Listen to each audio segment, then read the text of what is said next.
Hello everyone, it's Tasemi here, and today we're going to look at the tank stats from the point of view of a sword and shield SNS tank with a heroic SNS, and also from the point of view of a Templar with a wand secondary weapon. We're going to split the video into three parts. First part is going to be about offensive stats, second part is going to be about defensive stats, and the third part is going to be looking at a few important stat breakpoints and running them through Combat Simulator to see how much of those we need to stack and just see what the odds are of negating attacks and so on. So let's start with the offensive stats. So I'm going to first go over the offensive stats that we don't focus on. So for example, dexterity is not a stat we focus on because it gives us evasion. We don't use evasion. And we don't want a lot of crit, and bonus damage is nice, but it doesn't benefit us too much. So essentially we're giving up all the stats that we get from dexterity, and we're focusing on the other stats.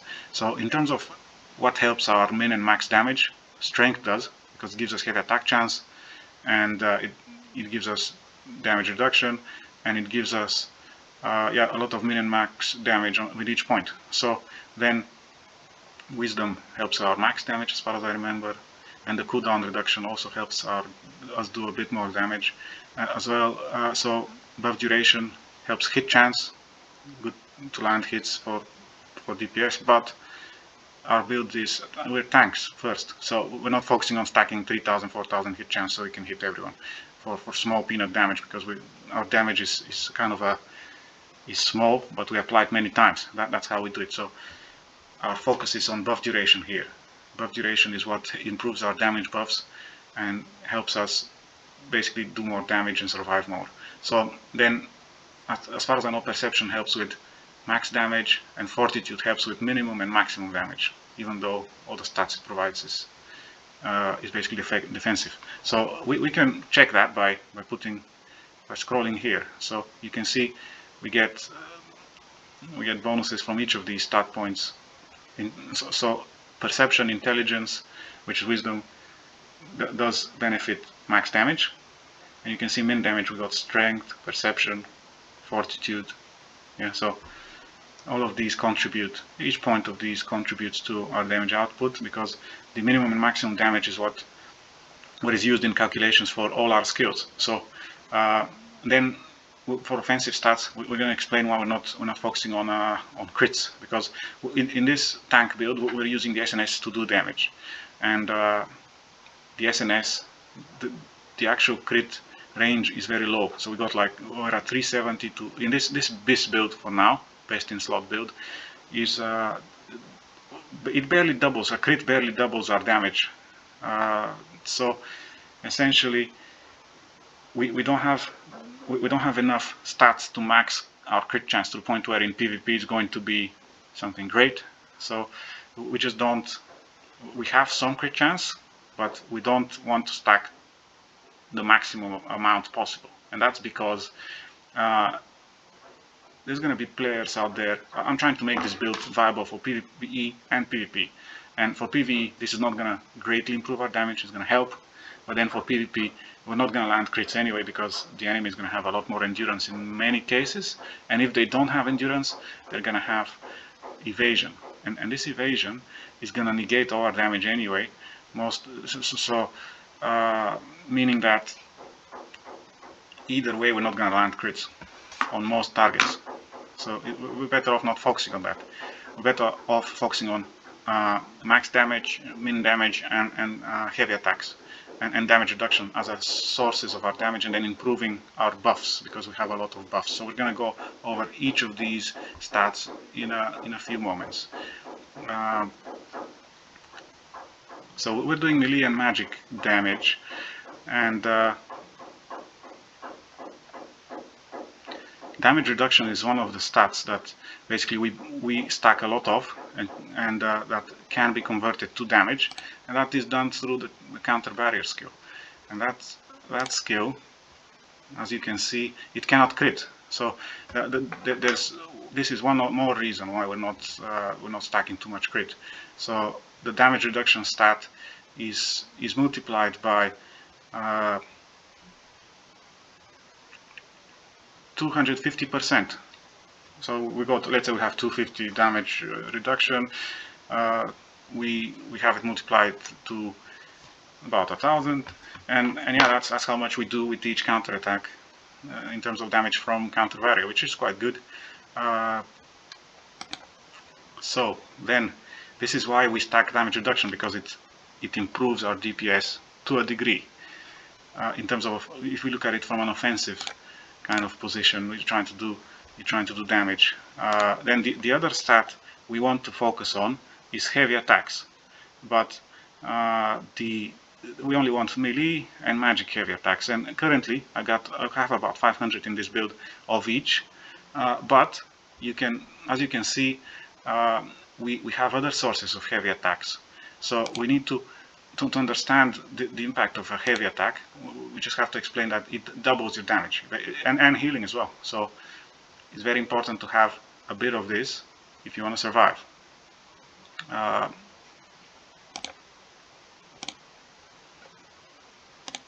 So we're looking at one particular skill, two particular skills. One is the piercing strike or shield strike. Essentially, you get 20 heavy attack chance for melee attacks per 1% of your shield block, and counter barrier procs. Each time counter barrier is activated, it reduces the cooldown of this, and it's already, with our cooldown reduction, it's already on about 3-4 seconds cooldown. So having counter barrier up, it reduces it. You can spam it like a shotgun almost, and does huge damage, 580% of your base damage plus 129, and also, yeah, it decreases the enemy's hit chance. So shield strike is our main damage tool in this as an SNS player, and it does, if you look at your total shield block chance, it's 66.8% here, and this is from masteries, from the Royal Praetor set, from the Dark Sovereign artifact, and from the weapons and items we got. So if we look at the artifact, we can see that, yeah, we get damage reduction from it. We got 6% block chance and additional shield damage reduction. But what we focus on is, this is the only artifact that gives shield block chance, and the actual item set, Praetor, gives us 8% permanent block chance, but also it gives us 10% more in combat. So essentially the figure here is 76%, 77% almost total figure, plus what we get from counter barrier, which is nearly always up as well. So 76 plus 34, yeah, you get about 105, 106% total block chance, and that is huge, 105. So you multiply 105 by 20, because you get, for each 1% of block chance, you get 20 heavy attack chance for your shield piercing strike, the shield bash skill. So that means we get about 2,500 heavy attack chance on that skill. It's an AoE skill, and it also, yeah, so that's a huge amount. But then we have to also consider this, which is Whirling Shield. Whirling Shield is an SNS ability that bounces around. Basically, you throw a shield, it bounces around targets, and it gives 100 of each type of heavy attack for a few seconds per target. So let's say you have this, and you have the Dagon Sword, which I do. You can see the passive, well, maybe you can see the passive here. The Dagon Sword gives additional damage to Whirling Shield, and it allows it to bounce 8 times. So 7-8 times. So that means you can get, per cast, you can get 700-800 magic and melee heavy attack evasion, what we care about, which for piercing strike, it brings us to about 3,200 and more heavy attack chance. And yeah, you can bounce this between two targets. It's just for one target, it's just one hit, so 100 heavy attack chance. And you also have an additional projectile when you're using shield bash, which is our main ability, shield strike, piercing strike, which is absolutely great for our damage. And how this, so we explained that we're getting a ton of heavy attack chance from these two skills, and they combine with our sword passive. And Also, the magic heavy attack chance is very good for our curses through the wand. And yeah, so that's about heavy attack chance. So then the other offensive stat that we like is the skill damage boost. So how much do we have of that here? We have just 234 because I took buff duration on my runes, but we have 234 skill damage boost, and we also have, to compensate for that, we've taken enchanting time, which makes it 400, about 440, 50. So skill damage boost will, of course, improve our damage across all our abilities. So this is a crucial buff that helps. And the other buff that's very good is from strategic rush. So if we're using it on bosses and stuff, we get a buff that increases our base damage by 40 for 6 seconds. And that is huge. So and if it doesn't, so we're going to go into collision now and how that helps our DPS. So collision, if it doesn't apply the collision properly, or the target is immune, we get this buff, base damage buff. But then if it does apply, we have two skills. We have Fierce Clash and we have Strategic Rush that can apply collision, and collision triggers morale boost, which then reduces the skills cooldown, the cooldown of all our skills really. So it helps our DPS to have this, to have as many collisions active as possible. But then we also have to look at how collisions combine with our masteries. So this is the mastery Devoted Strike, and it does, upon a successful collision, it gives us 20% skill damage. But yeah, we lose some defense, that's how it is.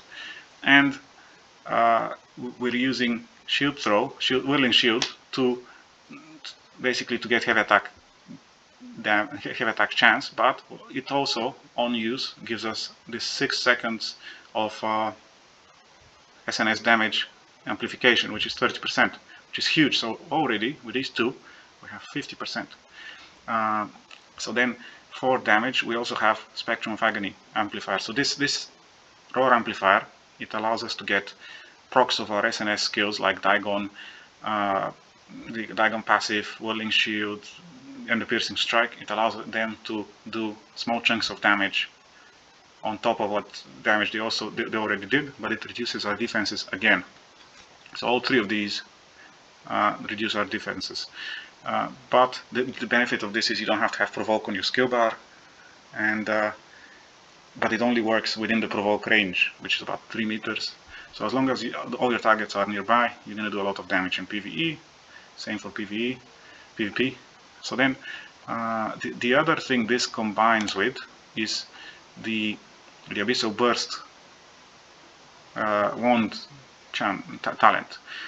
So this, when you have your curses on your target, and Dagon shields bouncing around, and Whirling shields bouncing around, and Piercing Strikes doing a lot of small chunks of damage, you have this small chance to proc 12% of your curse total damage to the target, which may trigger Spectrum of Agony as well. So I'm still researching that because they did some changes to it. But basically, this is free damage. This is very nice, and it basically complements our damage a lot. Then let's go over the other stats that we're looking for that are good for our offense. So we're looking at bonus damage is a good stat to have because it applies to each of our small chunks of damage through the abilities already mentioned. So it's good to have some bonus damage, but currently I only have 7. And yeah, you can get the food for 12 more, but essentially we just don't have room for getting much of this stat. So that's not a priority for tanks. Then when we're looking at the directional stats, we're looking at like front heavy attack chance, side heavy attack chance, and so on, and critical hit chance. The main thing is we want to take either front heavy attack chance or side heavy attack chance, because we're not going to hit people from the back or mobs and stuff. And in terms of, I like side heavy attack chance because, side heavy attack chance. I wouldn't recommend getting much crit because it allows us, there's two sides, so you can use it from two directions, and then front as well, because most of the time the enemies are facing us. So what you might want to take is front and side heavy attack chance. And it's the same with species damage boost is very good. It's similar to skill damage boost. So how species damage boost works and skill damage boost is, but for 10 points you get 1% damage increase, and that depends on in PvP scenarios, that depends on how much skill damage resist your enemy has. So if they have 100, you have 100, it basically negates itself. And then we have the separate stats per unit type. But they are species damage boost, just separated per unit type.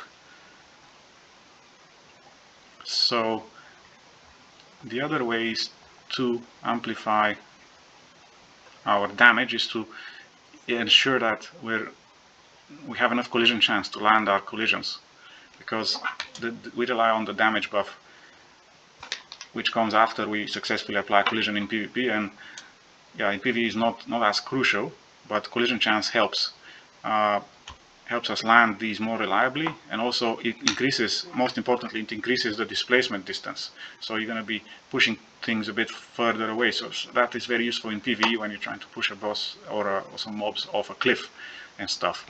And it's the same. It's good to have a bit of weakened chance because we use some curses, but we as tanks we cannot stack enough of that to negate people's weakened resistance. And so the other offense stats that help our offense, as I said, is cooldown reduction, because we get more opportunities to use our abilities, and buff duration, because as I already mentioned, we have many sources of combat damage related buffs that buff duration basically increases its duration, their duration. So let's say I have 90% buff duration, which is what it says here. My 6 seconds will turn into 11 seconds of mastery damage buffs for SNS. And that is huge, because the cooldowns of these abilities are like, look at this, the cooldown is 18 seconds, but when you reduce it by cooldown reduction, it's like 15, and then you remove 11 from because it's the skill's duration. So you barely have any downtime of these buffs. You basically have them constantly on. And that's kind of why this is cool. And for Whirling Shield, I forgot to mention, sometimes with the trait, with the specialization of using it twice, with 35 chance of success, if you cast it twice, you might get up to 1,200 heavy attack chance just from that skill. So this, because you hit 7-8 targets first, and then you 7-8 targets again, you max the possible, you reach the stat cap, which is about 1,200. So then the other way we amplify our SNS damage is through this skill, Annihilation Blade or Shot at Victory. I like Annihilation Blade because you can hit that from range. So if you have a target far away, you can hit it, and it will give you the damage buff, and it also hits other targets around the target. So you get this SNS skill damage increase, which is 30% actually with the specializations. You can see from here, it is 30%, increases 30%, and then you can increase the duration, and so the total, you get 30% from this, 20 from collision, and 30 from Whirling Shield. So you get a total of 80% SNS damage increase on top of heavy attack chance and the base damage here and the other buffs to our damage we have. So this adds up quickly to big chunks of damage. So then we also have to look at, we have the option in easy content to use Blessed Barrier in its offensive variant. So it's going to increase our max damage by 92. We have the other traits that we can use in their offensive variants, such as like this. If you're farming in PvE and lots of targets dying, you can take this and get a long buff of 3 times 40, so 120 of your max damage, which is going to be almost permanently up. So yeah, just a matter of figuring out what to replace, and most of the time I replace the Resilient Mind passive. Alright, so we covered a lot of the damage in this build and for SNS, but this is the wand part. So if you want to amplify damage further, you use Touch of Despair, and you can have up to 3 stacks of that, and each of these stacks basically will improve your basic attacks damage by 10% per stack, so up to 30%. Yeah, so that's a cool bonus, and on top of that, it improves your damage with Corrupted Magic Circle. So if you always have Corrupted Magic Circle and 3 stacks of Touch of Despair, and then you explode them with Curse Explosion. So Curse Explosion is what is improved by Hand of Despair stacks. You have 3 stacks of that, it improves damage of Curse Explosion. And so what we're looking at here is the masteries. So the masteries of Wand, we have this, which reduces our heals a bit, but it gives us curse damage of 15%, and then we have curse damage of 5 damage over time, 5% here on top, and then we have curse duration of 1 second curse duration, which enhances our damage, and then we have the additional effects of Light of Devotion and Eye of Despair.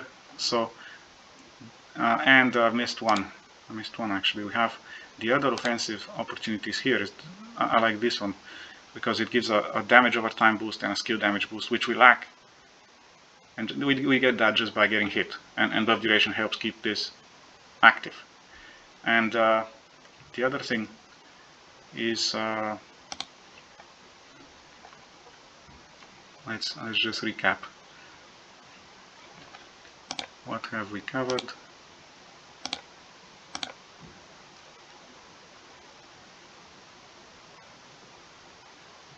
We need to look at the skills again. So the passives, that's what we didn't cover. The Raid Beacon passive, it gives a curse duration of 3.3 seconds and improves chance of landing those. So we got a 4.3 second increase to our curse duration, and we got the Light Devotion and Emptiness, which in nighttime it gives us skill damage over time 36% and cooldown of our curses by 10%. So that's huge. All of that greatly enhances our damage. So what we also need to look into is the one passive that I'm using, which is Corrupted Magic Circle. It grants us 5 meter area around us, similar to the Swamp Spec, but you can move with that area. So you can let's say you can pop this curse, have this area around you for 5 seconds, and you can dash into the enemy group, and you can apply this immediately to everyone, and it gives us 25% more damage on that skill. So then when you explode it, let's say explode it on second 2 of these 5 seconds, then you can immediately reapply. This zone is still in effect, and it immediately reapplies it to all targets that you just exploded this curse on. So it's going to be used twice every rotation if the enemy is still within the circle and you do it quick enough. And then you can reduce the cooldown of the curses you have in PVE, for example, by using the wand skill, which is Chaotic Shield. So every time you block a fury attack, you reduce curse skill cooldowns by 3 seconds, and the curses we got, they don't have that high cooldowns anyway. 36 seconds here, 36 seconds here. So curse skills reduced every time you block, and in an attack of mobs, you're going to be reducing. We're going to be blocking quite a few fury attacks, so it's going to add up. And also it allows us to heal ourselves or to do a counter-attack spell. And most importantly, it will apply the Hand of Touch of Despair to all enemies within a 3 meter radius.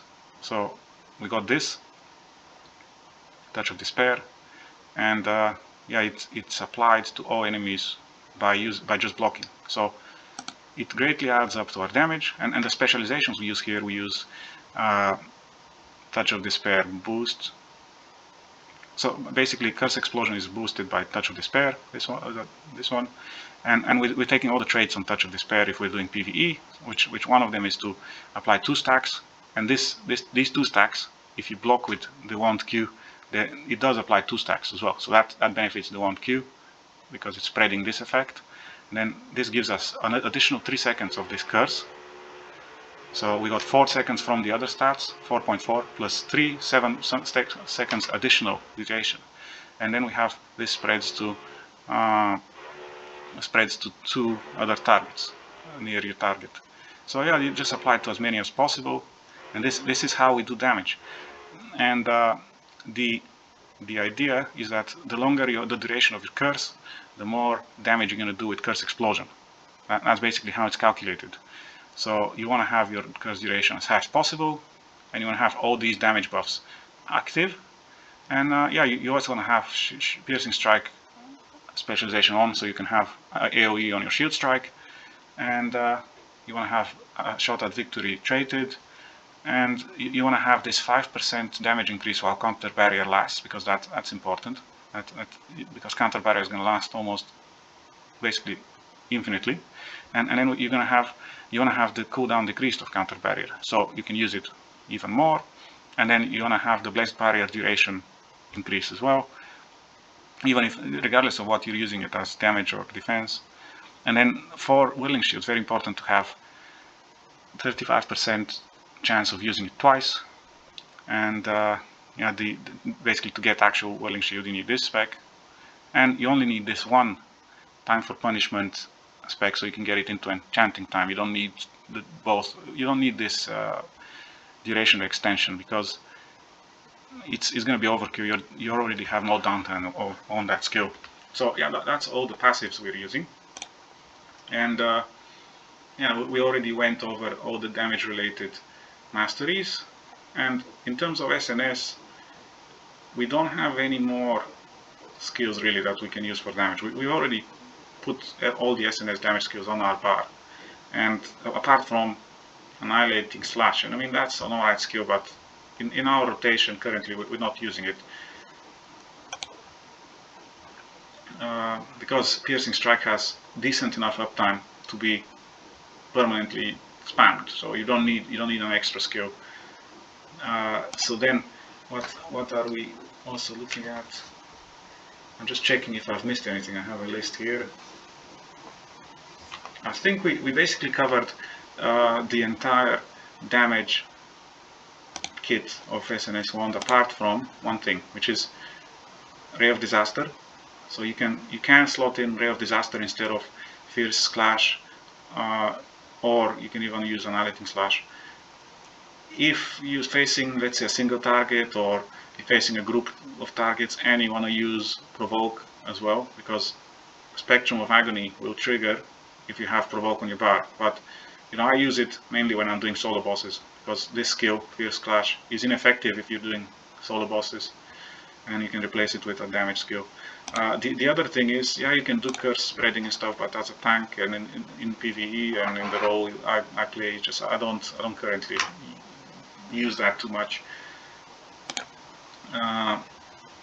So additionally, I forgot to mention this specialization, that every time you use Corrupted Magic Circle, you're going to do a bit more damage to all targets, and that's important because your downtime of this skill is going to be low, so you can spam it and you're going to get more damage out of it, and at the same time you can use Fierce Clash additional 10% collision chance, because you want to make sure you're applying collision chance, especially in PvP.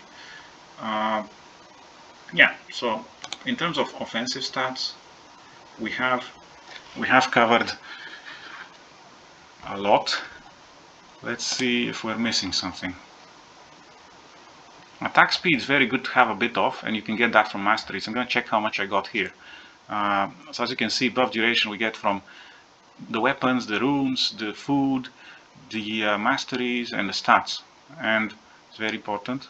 Also, you can see cooldown we get from wisdom, masteries, and quite a few of the items. So the next thing, hit chance, I don't have that much of, but still we can hit more most targets that don't heavily invest in evasion. We get this from some of our items. Attack speed. So what do we get attack speed from? We get it from our hands, and so gloves, and yeah, weapon masteries, and some of the runes. And I mean,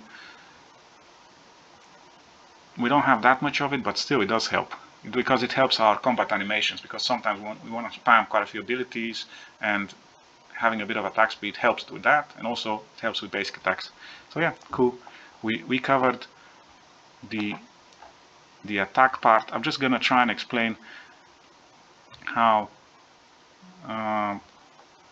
the defensive stats work now. So the main ones that we want to focus on and stack a lot of in PVE and PvP for SNS wand is, of course, we start with shield block chance. And why is that? Because shield block chance is converted into stats through a few ways. So let's find out what these ways are. So the first way shield block chance is converted into defenses is the basic reduction from shield block is about 35%, but this is enhanced in two ways. So one, we get 5% here, so this becomes 40%. So let's say if your shield block is successful, you're going to reduce 40% of the damage you get. So out of 100 damage, you're going to reduce 40. So then we're also looking at the passive here, which is Aegis shield. So this makes shield reduction 42.5%. So it adds a bit. So out of 100, you're going to reduce 42.5 damage if your block is successful. So that's huge. But also look at this. And sorry, I'm going to just drink some water. So look at this. You're getting 9.6 defense points in melee and range defense per each percent of your shield block chance. So multiply it 9.6 by 105%, which is what we're getting most of the time in terms of shield block. Even if someone has full shield block penetration, negates all of your shield blocks, you still get this heavy attack from it, and you get these defenses from it, which are crucial.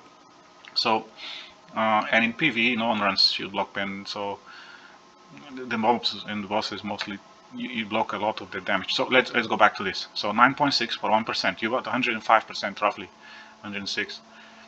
So you just multiply this by 100, so you get 960 ranged and melee defense from this passive alone, and that's probably a bit higher. That's around 1020 or something, multiplied by 2, so you get 2000 total defense from this if we combine both types. Yeah, so this is a huge trait. So then we're also looking at the other let's see, the other interaction with shield block is restoring 21 health, and also getting 36% of your block damage as mana. So you 360 out of every 1000 damage will be restored to your mana bar from this. So that's huge in terms of defenses. So we've already spoken about shield block chance. How do we get maximum amount of this? We get it from runes.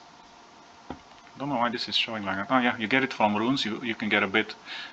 No, not from runes. You get it from your mastery. You can get a bit from your mastery, and you get it from your weapon mainly, which the SNS gives 70, 79, and you get it from the Praetor set, and you get a bit from the Dark Sovereign artifact set. So you should have all of these equipped. That's kind of what I run.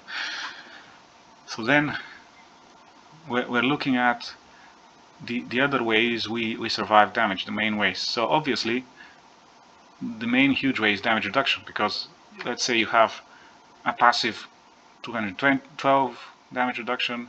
Out of every 1000 damage you reduce 200 straight away. But what you need to remember is that we're like the tank is like an onion. So the layers of damage, let's say the layers of damage reduction in the formulas, I think we go through defense first, then we have skill damage reduction, then we have endurance, we have heavy attack evasion, we have shield block, And then finally, at the end of the formula, you go damage reduction. So maybe you get hit by 1,000, and it might be reduced to 20 damage by the time we pass through all these stages of damage, of damage being calculated through each layer, each defense layer. So we explained the relevance of shield block as a tank, but the main thing is you need to always have your SNS active to benefit from this block. So yeah, make sure you do that. And the other thing is, in terms of defenses, we're looking at melee heavy attack evasion as the main way to survive, because we got quite a few layers of defense, and the main things we're vulnerable to is 4 or 5 things. So this is the first thing. So we want as much as possible of the 3 types of heavy attack evasion, and I would actually focus on stacking more of melee and magic heavy attack evasion, because magic users have a lot of shield penetration abilities, and melee users have, and we got less magic defense than most, let's say, than the other 2 types of defense. So focus on magic defense, magic heavy attack evasion first, and then so we got 1,300 here from all these sources, from runes, from rings, from artifacts, masteries, and yeah, legendary items. So we want as much magic heavy attack evasion as possible and as much melee heavy attack evasion as possible, because magic and melee users, they have bigger base damage and do big hits, and while ranged, apart from bow does the biggest hits with ranged, but there's not many offensive bow players, so focus on melee and magic. And so the idea is don't allow this damage to crit you and to have that crit multiplied by 2 by the heavy attack, because that's what's gonna happen. So let's say you get hit by 2,000, and that crits to maybe 3,000 or more, and then that's multiplied by heavy attack to 6,000, and that basically decimates us. So this is what we're doing to counter the heavy attack options, because if you have enough heavy attack evasion, you're not going to face that many of these heavy attacks. So then the next thing that saves us from being one shot is the critical damage resistance. So we got a 77% here, 78, and we get this from a mastery and from the Royal Praetor set, from weapon, and from runes, a lot of it from runes. Basically the sources are runes, food, masteries of SNS, and the Royal Praetor set. So let's go over each of these. So the Royal Praetor set, you can see it gives us 25%.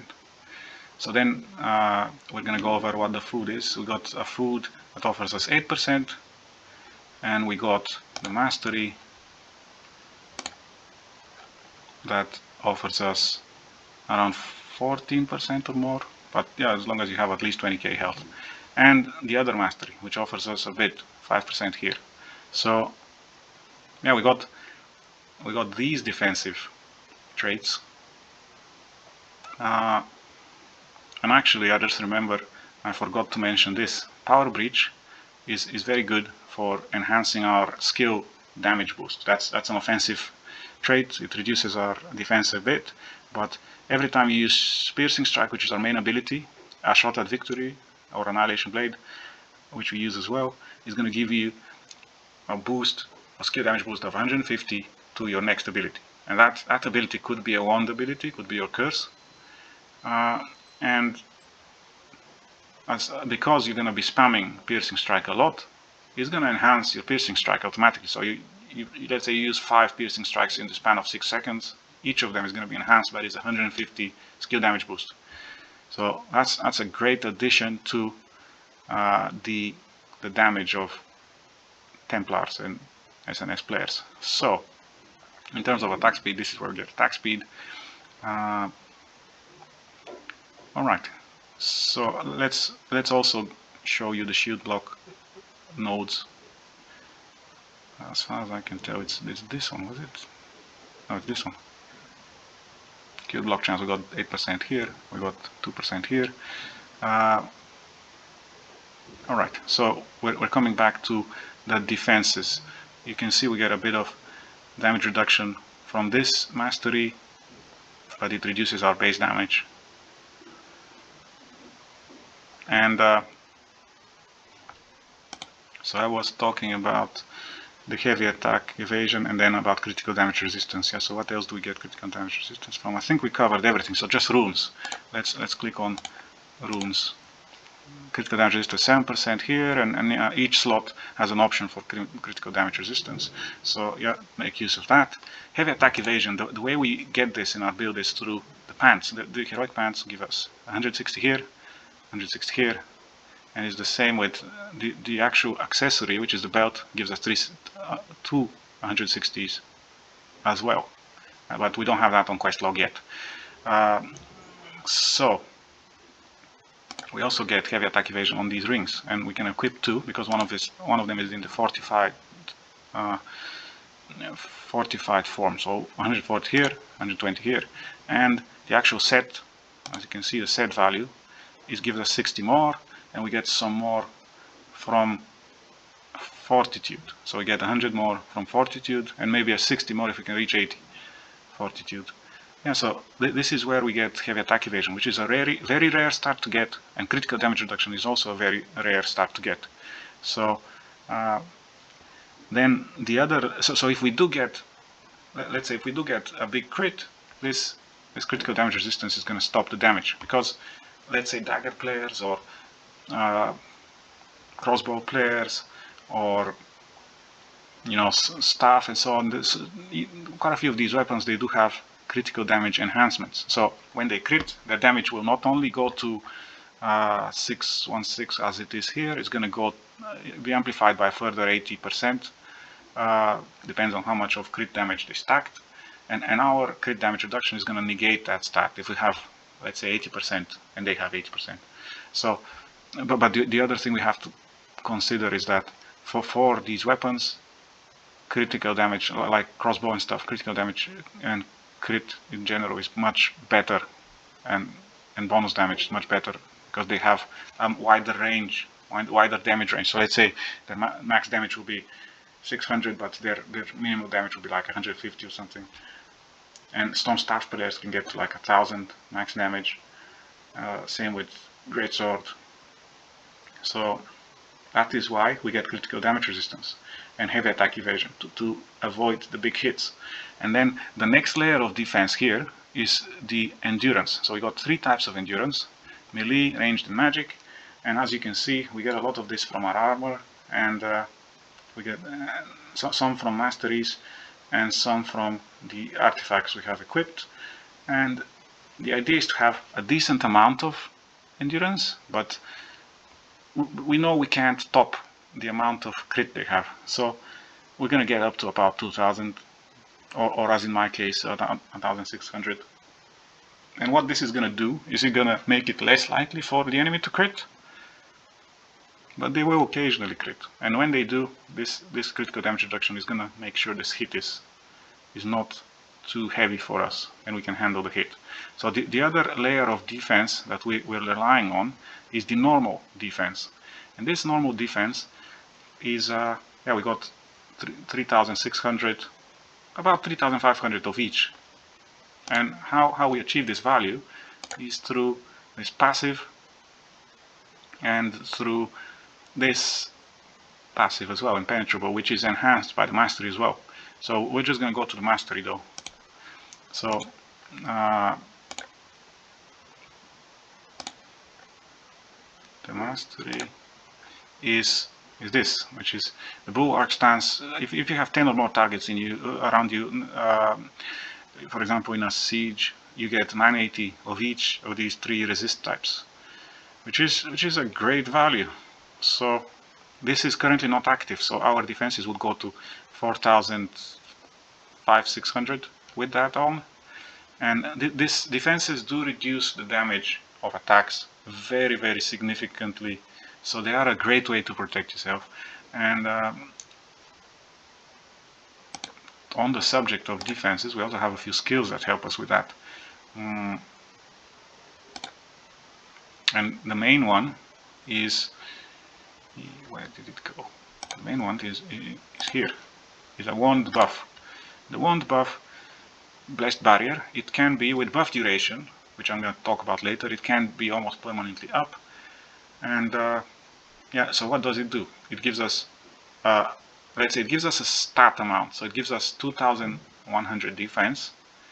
For the first 2 seconds, this amount is doubled. So for the first 2 seconds, you get 4200 defense from this buff alone, of each type, all 3 types. So this is crazy if you start thinking about it. In what total amount of defense for 2 seconds? You get 4200 times 3. So you're almost unkillable at that moment. So then it reduces after 2 seconds to just 2100, which is still very good. And it gives you a different bonus depending on whether it's day or night.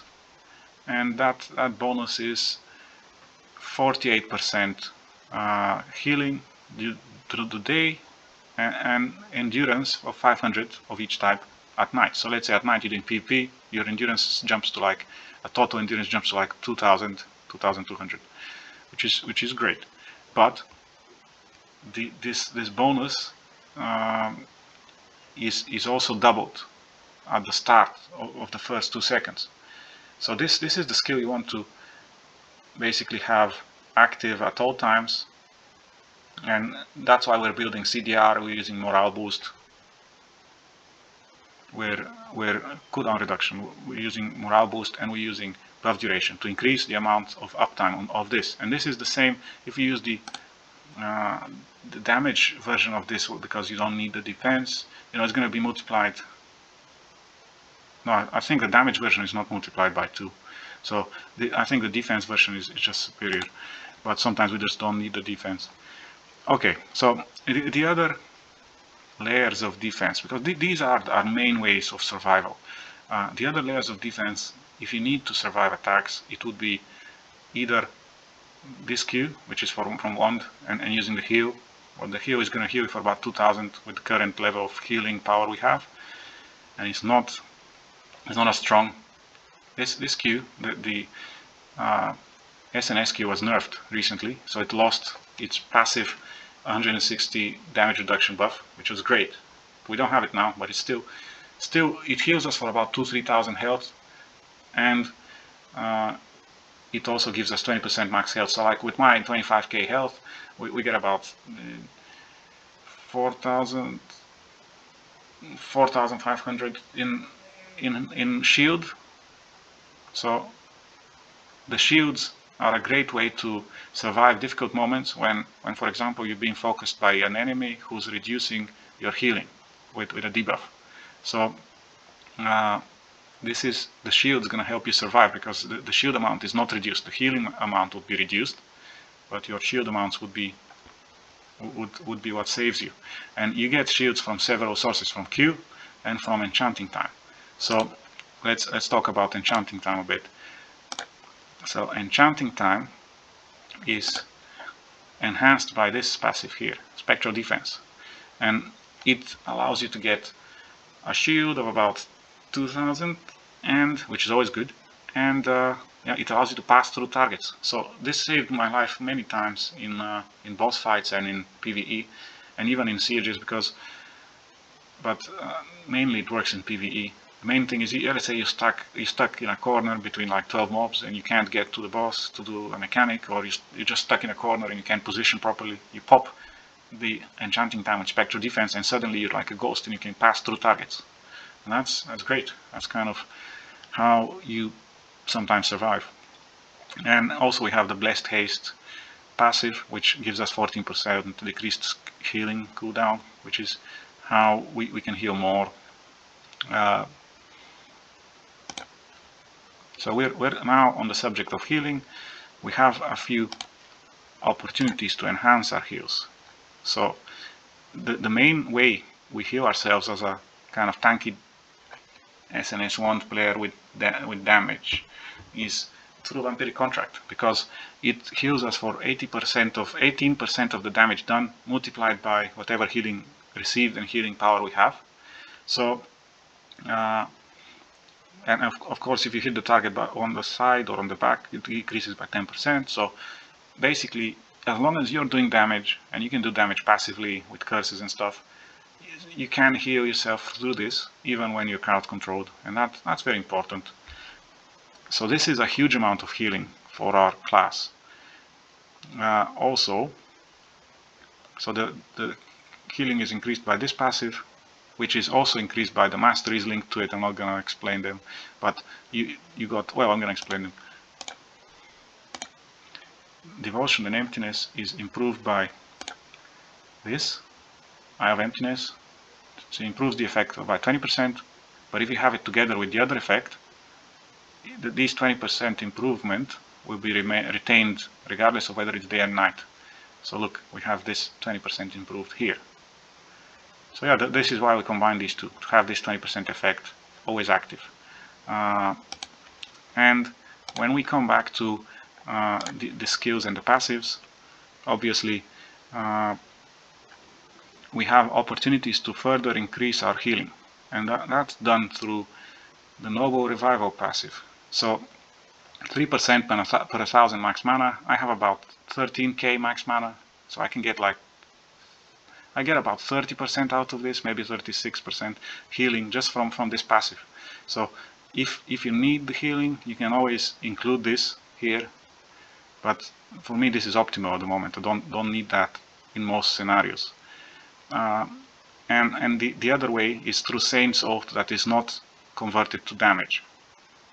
Yeah, you can get quite a bit of potion healing, and if you stack it 5 times you get 75% increase. So, but it's difficult to stack because the duration is quite short. So that one can be used in some situations. And this Selfless Soul is also nice to use for health, for basically healing, but having it stacked to 5 times is difficult with just Swift Heal. We might need the Fountain for this, so if you're playing support, party support, you can take this and this, and you're going to have the 5 stacks, which is 40% always up. And yeah, for defense, play Healing in a group. This is very good, so you can take Fountain of Life, spec into it. Yeah, that can be a great way to stay alive.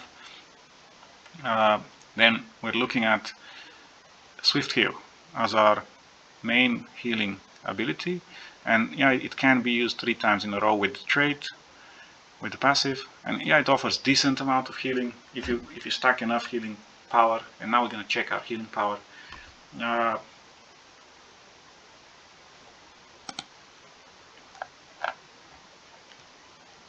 So we got about 30% from runes and food and some masteries, and we got about 9% healing received, which is from masteries. So yeah, all of that adds up, plus the passives we have, which I already mentioned. So we got quite a bit. Blessed Barrier gives 50%, then we have a bit more here, 36%, maybe 45 actually. So the healing amount is close to 90%, 95, 100%, always up. So we're just going to mention quickly that as tanks we're not very fast. We just have boosts to speed from our boots and some masteries, but yeah, we're not the fastest. The next layer of stats we can look at is stamina. Yeah, we have options to increase our max stamina. That's through food and artifacts. That always helps, so you can block more attacks. And then the stamina regen is from these artifacts, food, and the Royal Praetor set, so you can have more quickly regenerating stamina to increase movement speed with morphs and to have more blocks available. And now we're going to talk about the shielding options we have. So if you this skill, Invincible Wall, and if you trait it, it gives you some endurance. It can be very good with a Core D wand because it can double the amount, and it can also give you 2 seconds of immunity. So I'm going to show you the Core D wand. So in some scenarios such as PvP, where you're just tanking, you might want to consider Core D. But I don't see the passive here. Wait a minute. Yeah, here it is. So you're immune to bind, petrification, silence, sleep, stun, and fear for 2 seconds when you cast Invisible Wall, and the effect is boosted by 50%. So yeah, you get a huge shield, which helps if you're being focused and you need to survive heal reduction, because heal reduction is one of the ways we die, because we're relying on heals to stay alive a lot. And I assume these 2 seconds will be enhanced by buff duration, so we can make them about 4 seconds. So that will be very nice. And let's check the cooldown of. I don't have that one yet, but I want to get one. The cooldown of this is 30 seconds. It's going to be reduced to like 23. Yeah, so we're going to have downtime of about 19 seconds and probably less. Yeah, so this is what tanking is like with the current spec. You have the opportunity to use Bastion, but it was nerfed. Duration is very low, cooldown is very high. I don't use it. I need to test the solo version of it, whether it's still the same duration. But I just don't. I like the skill. I don't have room for it on my skill bar in most cases. They don't have enough burst for me to need it. Then Immortal Pride's nice as well, because you can trait it to have more, to give you about 1200 defense of each type. But the cooldown is too high, duration is too low. I can't make it work. It gives you a bit of heal, but yeah, it's just not, for SNS 1 it's not ideal, but if you're just running SNS, these two may be useful for defense. So then the next thing we're looking at is what we die to is the mana burn. So to counter mana burn, we have max mana. We have about 10k here, but it's going to increase with the legendary earring, which gives you 1k itself, and more stats. So it's essentially having a bit of max mana helps you survive mana burn, but also having a lot of mana regen helps you get this mana back, and also having a bit of mana cost efficiency, which we get from the wand and the let me switch back to my normal wand, which we get from the wand, the necklace, and the food. Yeah, that just helps. That helps reduce our mana bill, so to say, and helps us survive mana burn. So then the other thing is this: if you're in combat and you're getting hit, you're gonna have quite a bit of mana restored through this skill. So that's gonna help you keep some mana, and that's an excellent SNS passive. But it doesn't help with damage. It's situational. So the next thing that's quite difficult to deal with as an SNS user is the curses. If we're targeted by curses and debuffs and stuns and crowd control and slows, the main way I deal with it is stack debuff duration. So I got 32% from intelligence from the items. It's going to increase a bit more when I get the accessory, but we reduce all of these by that amount, and because we're tanky, we're probably going to survive the duration of these debuffs. So debuff duration, in my view, is very important, and it's good to stack as much as you can. But the problem is, it's difficult to stack a lot because it has diminishing returns. So maybe you get 45% debuff duration from your items and externals, but on your character you're going to get 33. It's going to be converted down, and it's the same with cooldown speed. You can see you get 40% from items, but you get 28 in reality. So the only stat that's not suffering from that, we got healing and the buff duration. They're not reduced. You stack as much as you stack, but the cap on buff duration is about 150 as far as I remember. So to continue, we get to survive crowd control. We also have as an option the resists, crowd control resists, and we try and stack more of collision resistance, because collision is a way for us to get stunned, and also is a way for the enemy to reset their cooldowns, and is a way for them to inflict the prone debuff on us. So prone is basically when you're on the ground and you can't, and basically you take more damage from some skills, like some greatsword skills. So for example, this specialization here, I'm just gonna, like the Desperate Clash can give us a prone debuff for 2.5 seconds. And if they can't apply collision, we're not going to get this prone debuff, and we're not going to get the 30% extra damage from us being in that position. So this is a defensive option. And yeah, if you need to offensively, in PvP apply prone, or in PvE, you can spec that. I don't use it for large scale PvE. So I'm gonna return this the way it was. So we do have some resistances, but it's not a lot. We don't have that much in terms of resistance. So we enhance our resistances in two ways. One is this passive, because it gives us 150 resistances. So we have the total is about, let's say, collision resistance 620, you got 150, so we have 770 with that. But also through here, if we know we're facing that, we can take this passive, Gerard's Patience, and with the mastery,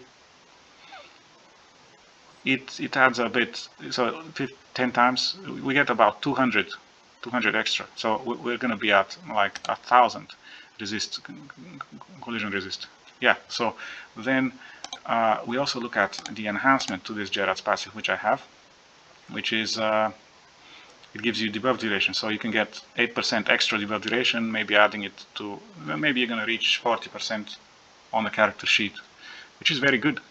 But you just have to use these wisely at the right time. And I just remembered, actually, for damage, we can use this overall mastery unlocked at level 390, called the Deadly Viper. And it does give you poison when you stay in place for 4 seconds, and that buff is for 9 seconds, but with buff duration is nearly double, so you have a high uptime on this buff. And what you can do is basically fully stack this every time it's available, and it's going to be one more curse for you to explode with Curse Explosion, so additional damage, and it reduces health regen as well. Your sword glows green when it's active, so you always know it's active. And the other, we're just going to talk about these defensive buffs. So the Deadly Survival Instinct it might be a green uncommon passive, but it's huge because it buffs all your survival skills cooldowns. They're reduced by 3 when defeating an enemy, and it has a cooldown of just 20 seconds. So what I know about this, because I've tested it, is that if none of your survival skills are on cooldown, this is not going to trigger. So you're not going to miss the cooldown when you kill an enemy.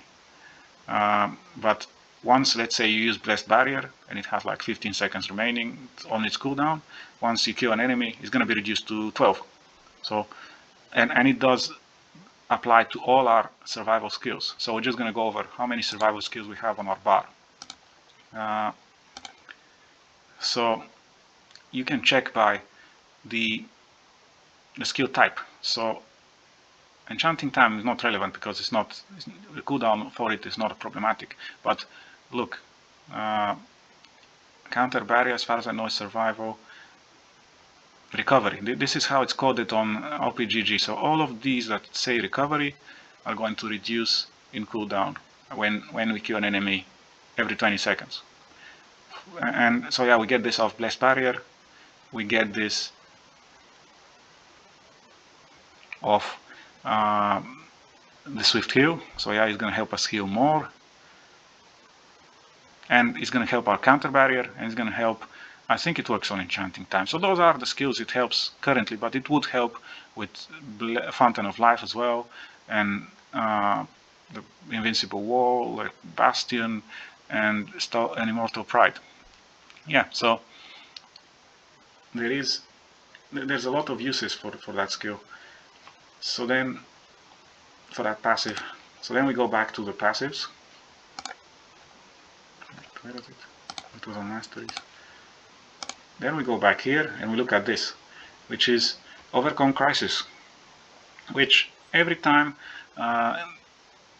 you hit 50% health, your attack speed increases by 20%. So that's very good. A buff to attack speed means faster casting times, and you're gonna be able to basically cast more abilities in a short window of time to survive, because you're getting bursted down. That's why this triggers. And that can help your damage, but that can help your defenses as well. So cooldown speed is also increased by 35%, and that is for 5 seconds. And with buff duration, I think that's increased to about 10-11 seconds, 9-10 seconds maybe, and it has 50 seconds downtime effectively. So you know, this helps survivability a ton, and I recommend using it.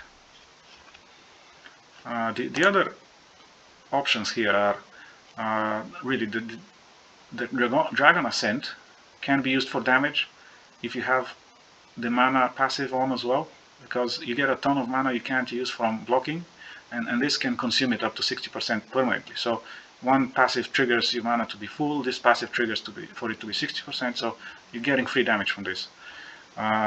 Then Indomitable Stance, which I don't have unlocked yet. Once we hit high levels of Fortitude, this can give you a nice shield, situational, but it can be good. And all you need to do is stay full health for 5 seconds, which is difficult sometimes. Then Time Bomb is a damage option. I haven't tested it too much. I think it's nice, but our build has low health, up to 25k health. I don't think we're going to do huge numbers of this, but it's an option. So then let's go back to just looking through the abilities we get here. So we want to look at the artifacts.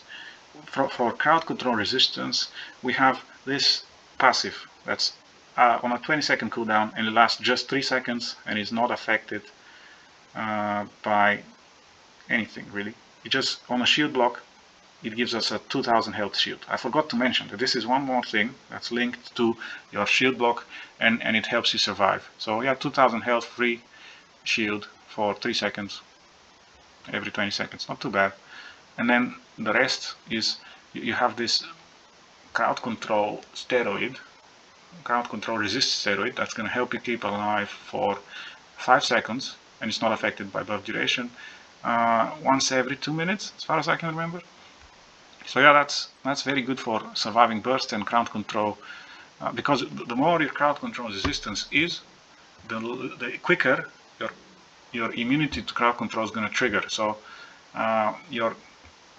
whenever your crowd control, you're going to resist it, or you're going to have a shorter duration of the debuff because of this, and because of the level of resists we have.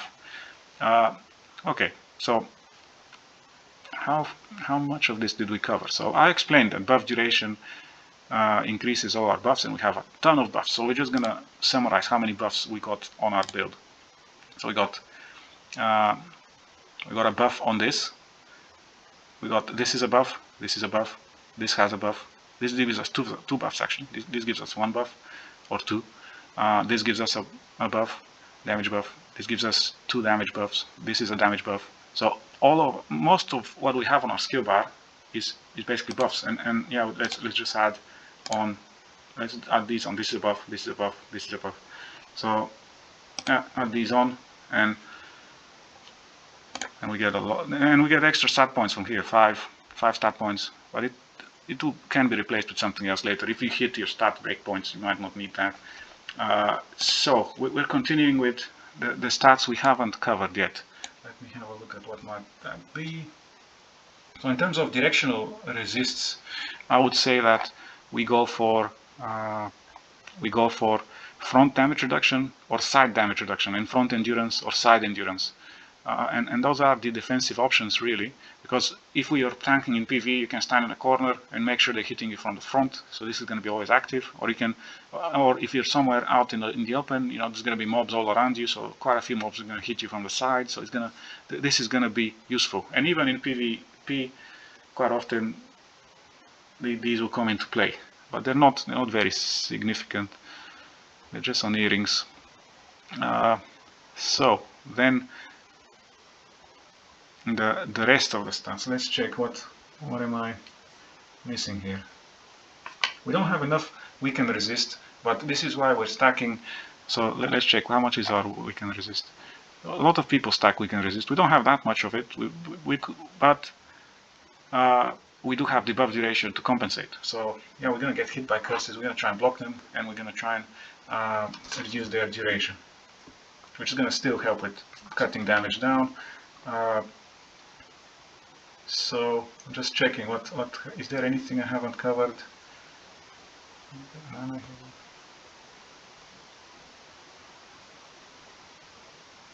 It looks like we covered quite a bit. Looks like we covered everything I can think of at the moment. Skill damage resist. We don't have that much skill damage resist, 350, but yeah, we're just limited in opportunities to get that, and we're just relying on our other stats to hold us up, really. So skill damage resist is possibly a way the enemy can target us. The one thing we haven't looked at is Guardians. So let's look at the Guardians. I mean, at the moment I don't think I can show you Guardians here, but the one I use is the Kamarshir Guardian, Knight Kamarshir, and the benefit she offers is she gives you a shield based on your max mana, and the actual Guardian is active for a minute or until the max mana shield is destroyed, and because we have so many defenses, our max mana shield is going to be active for a while, unless we get bursted. And while this shield is active, she also gives you a chunk of cooldown speed, which helps us cast Blaze Barrier and healing and just survive and pump out damage. So that's why I like that Guardian, and that's why I keep using it. So I'm just trying to think if there's anything else we're missing to explain what it's like to tank, really. I don't think there is. So the next thing we want to look at then is it's going to go over these resistance. The next thing, we're going to go into part 3 of the video, which is going to be the combat simulator. So what we care about here is heavy attack. So let's say we currently have magic heavy attack evasion of about 1,300. I think the enemy can have up to about 2,000 heavy attack. So let's just assume they have 2,000. They have 40% chance of landing a heavy attack on us, which is not great, not that big. And actually, we're going to get 360 more from. Oh, it's going to be 260 from the accessories, from the belt that I'm going to get, the heroic one. So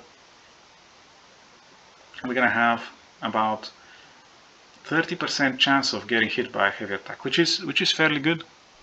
And then with the amount of we want to check, let's say, skill damage. So let's say they got 800 skill damage boost. For the fun of it, let's make it 900. And we have 350 defense. The damage is going to increase by 37%, and that's a gap in our defenses. But most people are going to have up to 800 or less. So let's assume they have 700, which is going to be most people. So we're going to add 476, something like that. So they have just 25% more damage from this. Yeah, well, we have to make compromises somewhere. So in terms of critical rate, we have 1,800 endurance. Let's calculate it for magic. We have 1,500 here, but let's say Blaze Barrier is active at night time, and we're gonna just calculate it like it is for now. So let's say they have 2,000 crit. It's gonna be a 30% chance of landing a critical hit on us. But if it's night time and we have Blaze Barrier active, we're gonna get a huge chunk of endurance, and they're not gonna land a crit on us, which is gonna be, we're gonna get at least 500 from Blaze Barrier. So the current chance, what? They have no chance of landing criticals? Okay. And if this bonus is multiplied by 4, as it is usually by Blaze Barrier, it's gonna be like, we're gonna have like 3,000 endurance. They're not gonna have any chance of landing crits on us. So let's say, so this defends us significantly against crits. But even if they do land a crit, we still have the critical damage reduction. So yeah, that's how we survive this. And we don't have much in terms of formulas to delve into further, because yeah, the main ways we die are just heavy attacks, criticals, curses, mana burn, and healing reduction. So I think this video basically covers everything about tanking, and I mean, there's things I didn't focus on, but this is how I play. This is the stats I use, and I think those are the basics any tank player needs to know about before kind of optimizing their build further. So I mean, don't take my word for like gold, but I've tested a lot of this, and I've just had some experience of, you know, what helps being tanky and what doesn't in PvP and in PvE, and what helps us input the highest damage possible while being tanky. So I'm gonna just do a return to the builder and do a last check over any abilities that I maybe missed that might be important to mention.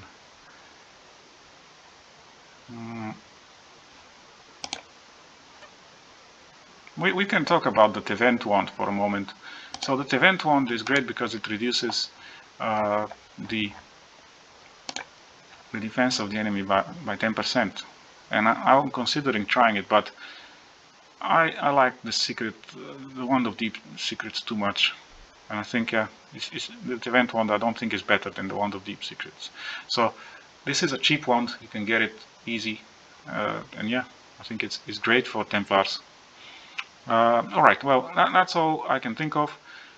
I may make a more detailed video or an update to this video in the future. Oh, there's one thing, yeah. So the weakness we have is our low health amount. So 25k max is what we have, and you know, some tanks run 40k, 45, and so on. We rely on a lot of defenses to reduce our defenses, to reduce the damage to the point where it does small chunks of damage to us, and our small health pool can handle it. That's basically what we rely on. And with the amount of defense and layers we have, we should be able to achieve that in most scenarios. But yeah, there might be a scenario where someone's really lucky and crits you for huge numbers and there's nothing you can do. It is what it is. Alright, well, I hope you learned something from the video. If you watched the whole thing, leave me a comment, write the word Templar in the comments, and yeah, you help the channel grow by giving me a like, sharing the video, subscribing, yeah, and just being active in the comment section. Have a good day. Bye.